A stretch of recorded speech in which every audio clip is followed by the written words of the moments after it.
So let's take a look at some spectacularly dangerous relics from the new Chaos Codex.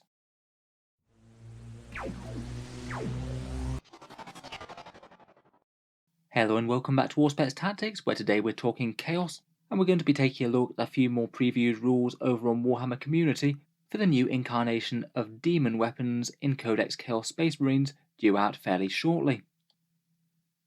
Heretic Astartes do like to live life dangerously on their route up to demonhood, and one of their favourite things to do is to create artefacts by binding a great big demon to a fancy blade or weapon of some kind, giving it a few unnatural abilities, but with the slightly unfortunate tendency that the bearer often falls prey to the hungry demon within the sort and puts their immortal soul on the line. Rules-wise in 40k, these have had all sorts of incarnations over the years, though currently I think that they're fairly niche as it goes in terms of 40k rules.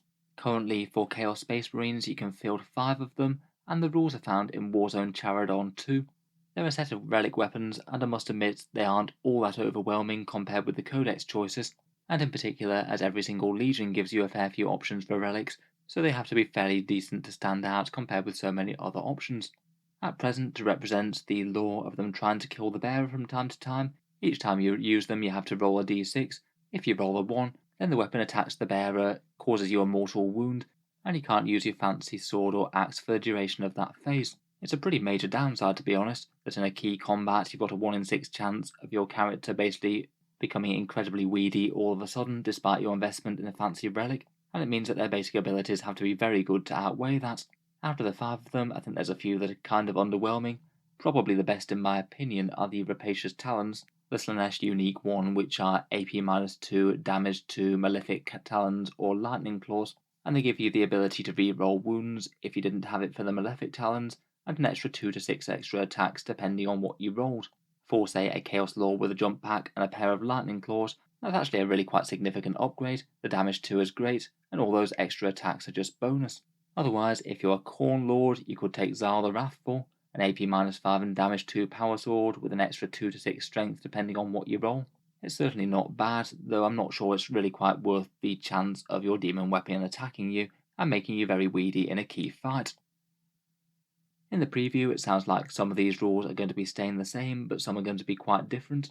It still appears that the weapons are going to be relics rather than any sort of points cost upgrade or anything like that, and they're still remaining the 5 different weapons, 1 locked to each one of the Chaos Gods, and 1 now locked to Chaos Undivided. I believe that you could take that one for any model before. I think perhaps the best development though is that these weapons now can be choose to upgrade just about any melee weapon that you have, anything that isn't already a relic. So it's not arbitrarily locked to say having to upgrade an axe or a Hellforged axe, or say Malefic Talons or Lightning Claws. I think that's quite a good way to actually make them used a bit more, because currently they're already locked to a god. You basically have to have quite a specific model if you're going to have one god specific thing, and then also arm it with just one specific weapon that you might not want to. They've given us a couple of demon weapon profiles, which we'll take a look at in a second, but they also appear to have changed the rules for how the weapon has a chance to rebel and hurt the bearer.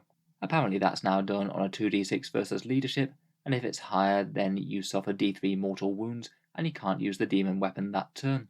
Basically the penalty for having the demon weapon rebel is actually even more serious now, particularly on a character that's going to be extra painful, particularly if you get super unlucky and if that's going to make the difference between your character living or dying. On the plus side though, it does appear that Chaos leadership has been inflated across the board. A Chaos Lord will be going up to leadership 10 as per one of the leaked datasheets, so that means there's only a 1 in 12 chance for your weapon to actually rebel, previously a 1 in 6, so I'd say on average it's a net positive. Occasionally it will go slightly disastrously wrong, but the vast majority of the time you'll be slapping the enemies as normal, and you can just rely on it a lot more when you're charging in. It still seems that things like Sorcerers are still leadership 9 though, and that would still equate to a 1 out of 6 chance on the 2d6 roll. So essentially the same chance that you had before, but now with slightly worse consequences as you take d3 mortal wounds rather than 1. Definitely seems like it will be a bit more of a questionable choice on your Sorcerers, though it seems to me like the Chaos Lords will have a much better time of it. You might well also be able to take these on unit champions as well. I would not at all be surprised to see a stratagem for 1 command points to give a demon weapon to one of your champions. It appears that the Terminator unit champion now has leadership 10 too, so that could be another very tempting choice if you can. In the article they did also mention that Abaddon is now immune to Dracnian rebelling like this. I guess I can see why they've made that choice, to be honest. It's a bit underwhelming if a massive points-intensive model even has a small chance to do almost literally nothing in a fight phase, though I guess in theory he would have the talent of Horus to fall back on if it did rebel. I'm going to guess his leadership's going to be very high. If he had a leadership of 11 or something, I don't really see why it'd be that much of a problem.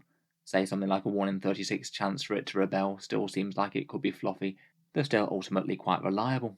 We did get a rumoured profile for Dracnian in the big Chaos Leagues, either 8 attacks at strength 10, AP-4 and damage 3 with mortal wounds on 6s, or huge 16 attacks at strength 7, AP-4 and damage 1. If so, then that'd be a big upgrade on his already good profile, particularly if he doesn't have to roll to see if his demon weapon fails. Finally, we've got the two actual weapons themselves. First up, Alokka the Black, previously known as Alokka the Black Axe. Quite handy that you can now bind Mr. Alokka into any weapon that you want.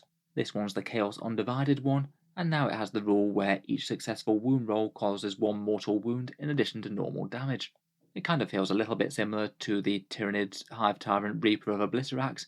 That one's very popular, and on the vast majority of Chaos Lords and Demon Princes, that should see a pretty decent increase to your combat potential.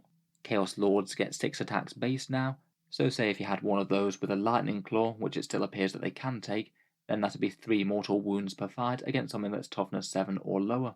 I feel in reality it's probably going to be more useful on a big Demon Prince's weapon though. They could already be hitting very hard with a bunch of attacks at damage 2 or 3. They're quite likely to be hitting and wounding, so chasing down already good damage output with 2 or 3 mortal wounds seems excellent. Could maybe also be a good one for Night Lords as well. They appear to be getting +1 to wound if they're going to be scaring their opponent into low leadership, and more successful wound rolls would mean more mortal wounds. The other one that was previewed was the new incarnation of those claws, Tharis and Riol the Rapacious.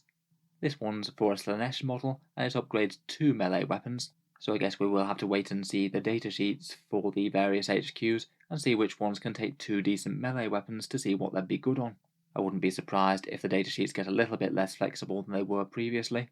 Games Workshop does have a habit of condensing rules in 9th edition codexes. In any case, presuming you pass your leadership test and the weapon doesn't rebel, each of those weapons gets an extra D3 attacks, rolling for both of them separately. It means that say if you did have a Chaos Lord and they can still take a pair of Lightning Claws, you could get a pretty crazy amount of attacks from them, +2 for the Lightning Claws and then an average of +4 from these. So with a new increased profile, it'd be 12 attacks on average, so even more than I estimated when I wrote this slide apparently. Again though, if you can take these unrestricted on Demon Princes, that does seem like the place that you get the most value out of it. D3 attacks on the Axe and Sword, and then another D3 Malefic Talon attacks. That's going to be adding an absolute ton of value, maybe particularly if you manage to back it up with a Fighty Legion trait or a Warlord trait. I wouldn't be too surprised if a Slaanesh Demon Prince with this relic could be very hitty indeed. Even if you just applied it to the standard Demon Prince datasheet at the moment, it'd be around about a 50% damage increase, which is pretty monumental. So anyway, certainly one more piece in the puzzle for the Chaos Codex. Let me know what you think down in the comments below. Could you see your champions and ascended princes running around with these? If you've enjoyed the video, feel free to subscribe to Auspex Tactics, or I'll certainly keep up with any news of the Chaos Codex as it comes out. I'm looking forward to reviewing the book in full once we get it. Finally, if you have been enjoying all the videos on the channel, I would just like to mention that Auspex Tactics does have a Patreon page, and you can find it down in the video description below. Making all the 40k content does take a fair amount of time and effort, and if you are enjoying a lot, then any support is massively appreciated. Channel patrons do get a fair few advantages, seeing certain videos early, regular votes to see what sort of things come next on the channel, and automatic entry into the regular prize giveaways with the chance to win some really big model kits each month. If any of that sounds good to you, or you'd just like to help support, the link is down in the video description. In any case, a massive thank you for listening, and I'll hope to see you guys next time.